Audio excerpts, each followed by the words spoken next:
Il est 19h, mesdames, messieurs, bonsoir et merci de votre présence. Le secteur agricole évalue ses pertes après le passage de la tempête Kenneth. La DAF, direction de l'alimentation, de l'agriculture et de la forêt, va organiser dans les plus brefs délais la mise en place d'une mission d'enquête sur le terrain. Une retraite minimum à 1 000 € dès 2020, l'annonce du président de la République. Mais est-ce possible à Mayotte et dans quelles conditions, étant donné que le code de la sécurité sociale tel qu'il est en métropole n'est pas en vigueur chez nous? C'est ce que nous tenterons de savoir. Et enfin, nous parlerons sport ce lundi et basket avec le BC Nsapéré, champion de Mayotte. Après avoir battu Rapide Éclair de Pamandie, prochaine étape, la finale zone Océan Indien à La Réunion fin mai. Le résumé tout à l'heure avec Aurélien Février. Quels dégâts pour l'agriculture après le passage de Kenneth? L'heure est à l'évaluation pour les exploitants qui espèrent bénéficier de l'état de calamité agricole pour être indemnisés. Exemple à Longoni avec ce reportage signé René Lataste et Géraldine Lui. Bako parcourt sa bananerie, ravagée par un coup de vent. Au sol, les troncs, les feuilles et quelques régimes de bananes. Pour lui, qui cultive 1 hectare, une catastrophe. J'ai perdu beaucoup de bananes, c'est vraiment une catastrophe pour nous. Il y avait des bananes, du manioc, des ambrevins, des ananas, tout est détruit. Pour ce ramadan, nous allons devoir consommer beaucoup de riz, nous ne mangerons que du riz et des babawa. Pour le moment, on n'a pas l'ensemble des visions du dégât, mais on peut déjà avoir ce visage que les dégâts sont considérables sur toute l'île. Qu'est-ce que vous demandez? Alors, on demande tout simplement une reconnaissance calamité agricole. C'est ça notre objectif. L'heure est à l'évaluation pour les agriculteurs, comme pour l'administration. Pour les bananes, seuls 60 hectares sont clairement identifiés. Mais il y a aussi d'autres dégâts.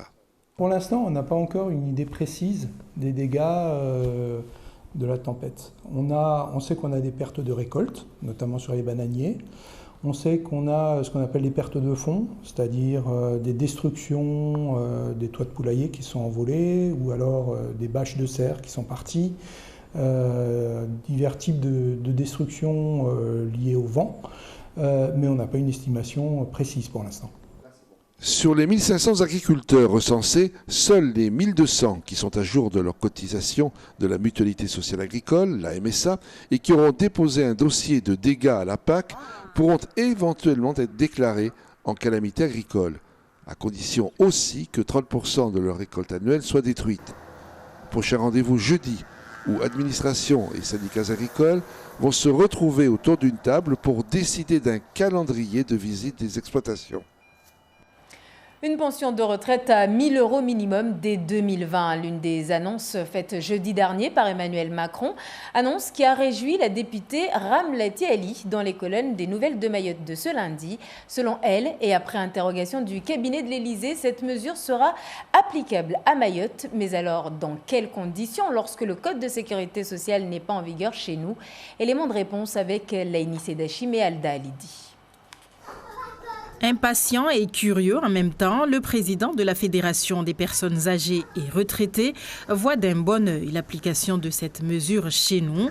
Il regrette cependant que les personnes déjà à la retraite et n'ayant pas eu toutes leurs annuités ne soient pas concernées. Est-ce que c'est pour tout le monde? Parce qu'ici à Mayotte, nous avons des retraités privés et puis des fonctionnaires. Or, quand j'ai regardé d'abord de côté des privés, leur pension, c'est minime. Et puis les fonctionnaires aussi, ce n'est pas bien stable. Parce qu'à Mayotte, il y a des fonctionnaires qui ont travaillé 25 ans, tout ça, et actuellement, ils touchent 600 €.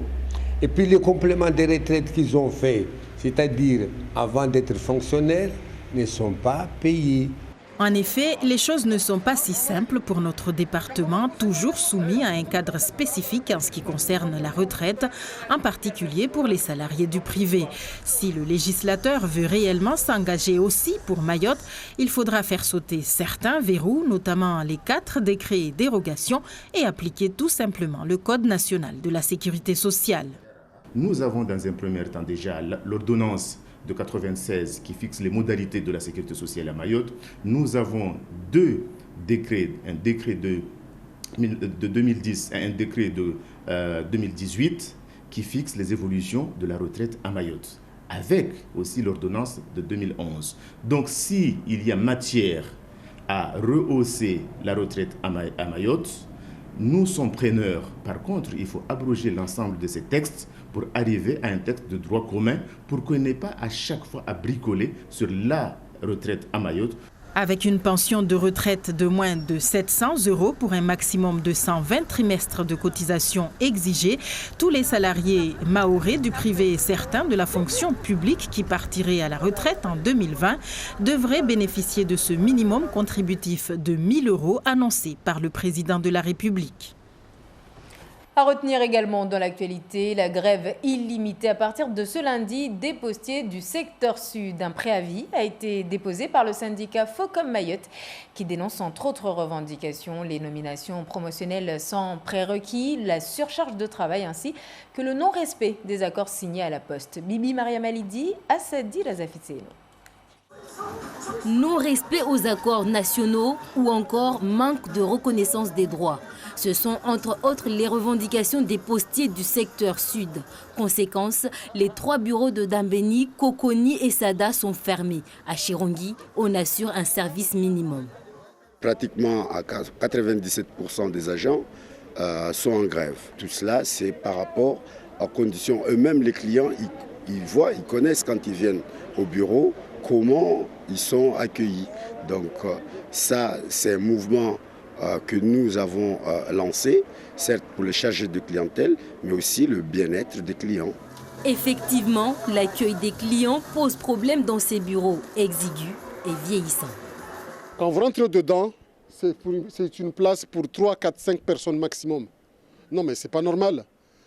C'est pas normal. Le service public, c'est pour service public ou service privé. Nous, on a besoin d'un vrai service public et puis avec des personnels qui doivent assumer leurs responsabilités. Pour la direction de la Poste, il est encore trop tôt pour s'exprimer sur ce conflit. Elle préfère privilégier la négociation avec les partenaires sociaux. Et j'ajoute que demain matin, les grévistes sont reçus par leur direction à Kawini pour entamer les négociations dès 9h. On apprend également que la grève menée par l'organisation syndicale Sud Santé Socio Laboratoire privé de Mayotte depuis le 8 avril dernier est levée à compter de ce jour. Après la signature d'un accord entre grévistes et direction, seront appliquées plus particulièrement la grille salariale nationale, les avancements de carrière, la mutuelle, la revalorisation annuelle de salaire ainsi que l'ancienneté. Entre autres, la reprise du travail aura donc lieu demain, mardi 30 avril, au laboratoire de Mayotte. En bref, l'actualité régionale marquée ce lundi par le retour au Sri Lanka de 60 migrants arrivés clandestinement sur l'île de la Réunion le 13 avril dernier. Eux, contrairement à d'autres, n'ont pas reçu d'avis favorable concernant leur demande d'asile et ont été rapatriés ce matin à Colombo via un avion de la compagnie Air Seychelles affrété spécialement donc pour eux. Et ce soir, on renoue avec notre page sport et Aurélien Février. Bonsoir Aurélien. Bonsoir Génial. Alors on commence par le basket et le BCM Sapere champion comme je le disais en titre. Oui, champion puisque le BCM Sapere, rappelez-vous, lundi dernier a remporté le match 1 des finales face à Rapide Éclair et l'a de nouveau emporté ce samedi, cette fois à domicile au Baobab, de nouveau donc face à Rapide Éclair. Retour sur le match du titre sur des images d'Assadi Razafitseno. C'est fait, le BCM est champion pour la 2e année de suite dans un match au suspense expéditif à l'image de la remise de trophée. Les hommes de Mingo ont parfaitement abordé le match 2 des finales en menant au score du début à la fin. Ils s'imposent sur le score de 115 à 81. Henry finissant meilleur marqueur de la rencontre avec 35 points et quelques paniers qui valent le détour. Je suis très content par rapport aux gars aujourd'hui parce que je ne sentais pas que le mental allait venir dans les playoffs, mais finalement ça s'est fait en 2 manches et on a maîtrisé le sujet du début jusqu'à la fin. Donc, ce qui fait qu'aujourd'hui je suis très content des gars. En face, Rapide Éclair n'a pas réussi à faire douter cette équipe du BCM. Ils ont pourtant tenté dans le 3e quart-temps avant de le payer dans le dernier quart. On a essayé de faire du mieux qu'on pouvait avec les moyens qu'on avait, en sachant que en une semaine, on a fait pratiquement 3 matchs pour les demi-finales, donc on a laissé beaucoup d'énergie. Mais bon, ça ne justifie pas les finales. C'est le basket, Fin mai, BCM ira donc représenter Mayotte à La Réunion pour les finales de zone et tenter de décrocher son billet pour les finalités de N3 en métropole. Et du côté des dames, on ne connaît toujours pas l'issue des finales puisque même si la Ligue a donné le trophée de champion à Fuselips en milieu de semaine dernière, eh bien, le club de Cavani pourrait perdre le gain du match 1 sur tapis vert. La décision est attendue dans les heures à venir, ce qui pourrait nous conduire donc génial vers un match 3 entre BCM et Fuselips. On poursuit avec du handball. Oui, et la dernière demi-finale de Coupe de Mayotte qui se jouait ce week-end, elle opposait Team Koura à Combani. Et vous le voyez en image, ce sont les joueurs de Combani qui l'ont emporté et qui se sont donc qualifiés pour la finale. Victoire 36-29. Combani s'est appuyé notamment sur un début de match canon en faisant rapidement un écart au tableau d'affichage et profitant également de 2 cartons rouges du côté de Team Koura. En finale, Combani sera opposé à Tchanga. Ça se déroulera après le mois de Ramadan. Réaction d'après-match au micro de Costa Bahari Swafa. On savait qu'on pouvait faire quelque chose parce qu'on était venu ici quand même en championnat. Donc on l'a perdu ici à Combani. Mais à partir de cette défaite-là, donc les joueurs quand même sont très motivés. Donc à savoir une défaite, c'est pas non plus quelque chose qui en soi qui soit négatif en fait. Voilà, donc on l'a retravaillé pour venir ici en fait. Donc dans tous les angles, que ce soit à partir de l'attaque ou en montée de balle ou en défense. Donc on était prêts en fait. Donc durant tout le long du match, donc nos joueurs n'ont jamais été inquiétés justement par Team Koura. Donc chose que le match a été maîtrisé donc du début jusqu'à la fin.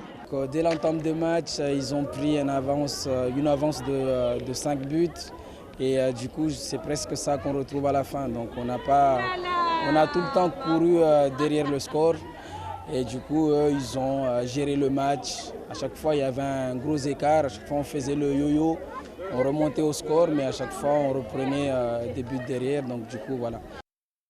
Et chez les dames, on rappelle que la finale opposera Combani à Bandélé, quand et où, Aurélien ? Et bien ça, on va le savoir après le mois de Ramadan. On sait que ça se déroulera après le mois de Ramadan, logiquement à Tsingoni, mais ça reste à officialiser par la Ligue. Alors après Kadri Mouadanzé pour le basket il y a 2 semaines, ce soir pour le foot, nous allons à la rencontre d'un jeune de Lille qui évolue au Racing Club de Lens. Oui, il s'appelle Ismaël Boura, génial, il est mahorais et lensois, comme quoi parfois la nature fait très bien les choses. On est allé à sa rencontre alors qu'il est à 2 doigts de signer professionnel dans l'Artois et vous allez le voir, c'est un reportage plein d'émotions signé Emmanuel Morel et Ismaël Mohamed Ali. C'est connu, le football est un sport collectif.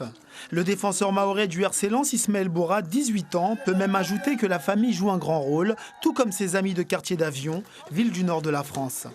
Ismaël aime se retrouver avec les siens, notamment avec son petit frère El Had, pensionnaire du centre de formation du Racing Club de Lens. Il lui reste une étape pour signer professionnel et moi je suis encore au centre de formation. Du coup, il me donne des conseils pour essayer d'aller vers l'avant. Ismaël est originaire de Bandrélé et de Kanikeli. Cette famille est arrivée il y a 21 ans à Limoges, puis s'est installée dans l'Artois. Saïd, le grand frère, est le pilier, les parents, les fondations. J'étais à Limoges. Et j'ai joué là-bas et il y a mon petit frère, il a été repéré par le Racing Club de Lens. Et on a déménagé ici et du coup moi j'ai pas lâché le foot. Je commençais à jouer dans un club à côté et du coup on m'a repéré et puis j'ai intégré le Racing Club de Lens. C'est la fille de ma soeur, mais c'est moi qui s'occupe de lui depuis l'âge de 10 ans. C'est moi qui l'ai amené depuis de Mayotte de venir ici en France pour étudier et apparemment il a tombé sur le football. Et moi, je suis ravi de lui. Mon père, c'est grâce à lui parce que lui, il a vraiment galéré de tout son âge. Il a tout vendu. Et quand il était dans les jardins, il suait. Il fait à la pêche pour pêcher. Il quittait la nuit. Il revenait le matin pour nous payer des billets d'avion. Lors d'aujourd'hui, nous, on veut récompenser notre père. Parce que c'est lui. Ouais, c'est pas facile.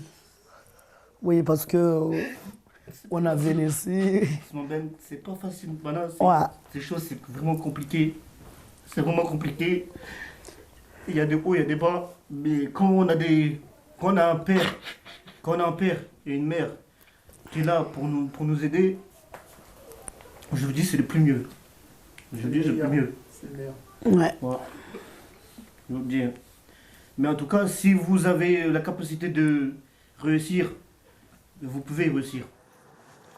Arrivé il y a 5 ans à Lens, Ismaël Bora monte les échelons doucement mais sûrement. Aujourd'hui, il joue avec la réserve de l'équipe professionnelle du Racing Club de Lens en national. Ismaël, à l'occasion des stages Champ-Or, vraiment sa qualité principale qu'il avait montrée, c'était l'explosivité. Sa puissance dans le jeu, sa percussion à aller de l'avant, et ça c'est vraiment chez lui un gros point fort.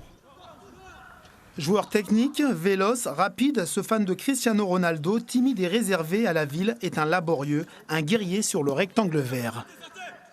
C'est un garçon qui est dynamique, qui a des appuis, beaucoup d'appuis, beaucoup de feu dans les jambes, qui a un pied gauche de qualité, donc, qui est capable de sortir sous pression, capable d'avoir un bon pied pour centrer. J'ai juste débuté une carrière.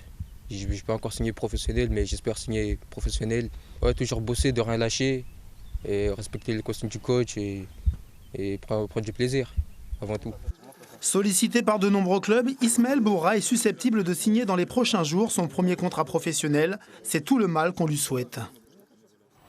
Et retour maintenant à Mayotte avec cette scène inédite ce matin devant la Ligue de foot. Oui, génial, puisque le club de l'ASC Kaweni avait décidé d'y élire domicile le temps d'une matinée ce lundi, avec notamment des banderoles revendicatives, vous le voyez à l'écran. En cause, selon le club, des décisions de la commission régionale des statuts et des règlements sur des matchs les concernant face à Kombani et aux jumeaux de Mzouazia. Daoud Kassidi est l'un des dirigeants du club. Il nous explique pourquoi devant la caméra d'Alda Halidi. Le règlement de la Ligue maurice de football doit être appliqué à toutes les équipes, mais pas qu'on favorise notre équipe et on nous dit de rejouer des matchs qu'on devrait gagner. Par exemple, à la deuxième journée, on a joué contre Kombani, on a perdu le match à cause des lumières défaillantes. Et là, il y a eu le même cas à Mzouazia contre Jumeaux, on nous a dit de rejouer le match. Du coup, nous, on ne comprend pas. On veut savoir pourquoi la Ligue il favorise Mzouazia et nous, on nous pénalise, on a perdu 3 points. Et en parlant du classement sur le terrain, malgré sa première défaite en championnat face à Koungou, FCM reste leader. Kombani et Jumeaux complètent le podium. En bas du classement, on retrouve l'UCS Dal, les Abeilles de Nsamboro, ainsi que l'Olympique de Mirereni, l'équipe d'Aurélien. On finit, Aurélien, avec le run des Tortues. Oui, c'est vrai, c'était ce samedi du côté de Pamandzi avec une nouveauté au programme génial. Ça s'appelait la Colored Run. C'était une course exclusivement réservée aux enfants. Ça a eu un succès dingue. On va s'en rendre compte grâce au reportage de Miss Baoudine Bakar et d'Assadi Razafit Seheno.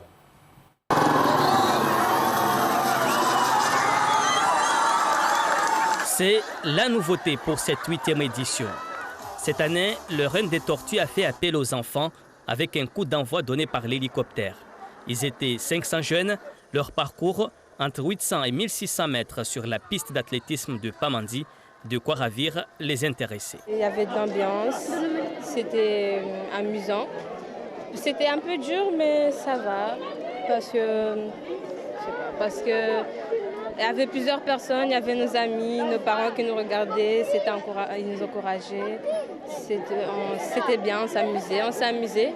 Et je suis très contente d'avoir participé à cette course. J'ai participé à des jeux pour mieux connaître les gens.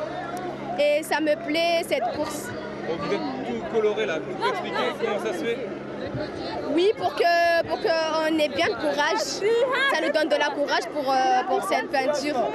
Le Run des Tortues, l'un des événements sportifs incontournables de l'île, se déroule chaque année en petite terre. D'habitude, ce sont les adultes qui se lancent sur plusieurs kilomètres. Les enfants y participent pour la première fois avec comme objectif la prévention de la santé par le sport. Et c'est vraiment essayer de leur donner je vais pas dire une éducation, mais essayer de leur insuffler que c'est important de faire du sport. Donc on a voulu jouer là-dessus pour que les enfants viennent faire la course.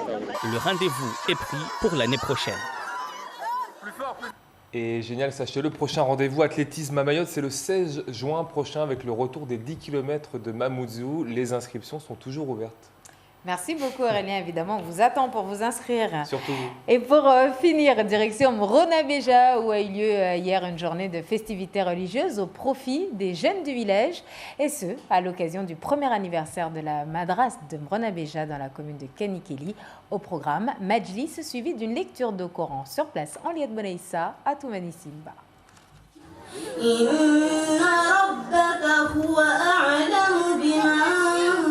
De nombreux jeunes Mahorais issus de différentes madrases de l'île ont pris part à cette journée de lecture de Coran à Mrona-Beja à l'occasion de l'anniversaire de la madrase du village en partenariat avec le Conseil représentatif des musulmans de Mayotte, le CREM, le Comité des oulémas, le Conseil Kadial et bien sûr Tandem Coran. Notre venue à Mrona-Beja aujourd'hui, ça a un but pédagogique parce que la madrasa de Mrona-Beja a commencé il y a un an. Il y a 3 ans l'association, mais il y a un an la madrasa. Donc c'est pour permettre aux jeunes débutants de voir un peu un niveau plus élevé et tendre vers ce niveau-là.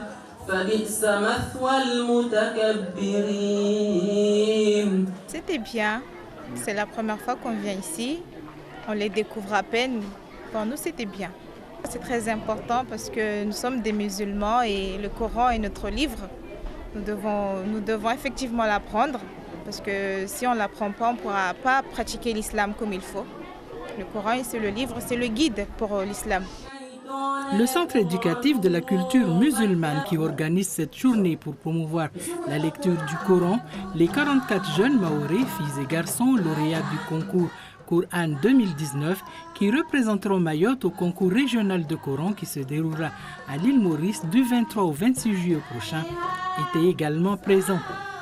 C'est très important pour moi de partir pour le Coran, grâce au Coran, de voyager pour le Coran, de passer des concours pour le Coran. Pour moi, c'est très important parce que le Coran, j'aime beaucoup le Coran et c'est très important pour moi. Je compte bien gagner, j'ai participé pour 15 chapitres, Inch'Allah, et je compte bien prendre la première place, Inch'Allah.